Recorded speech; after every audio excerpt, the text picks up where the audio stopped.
we're still finding that there are quite a few people that don't know that they have a camera attached to their windshield.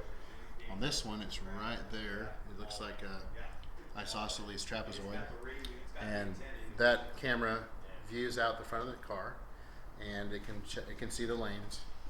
And when you change lanes and don't signal, it vibrates your seat, or it has an audible chime in the car, so on and so forth. And it's just an added safety feature. But whenever we replace a windshield, it's important that that camera gets recalibrated so that it works properly.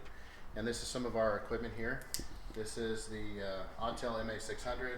It's a target board stand, and it helps us to have precise measurements when we do the recalibration.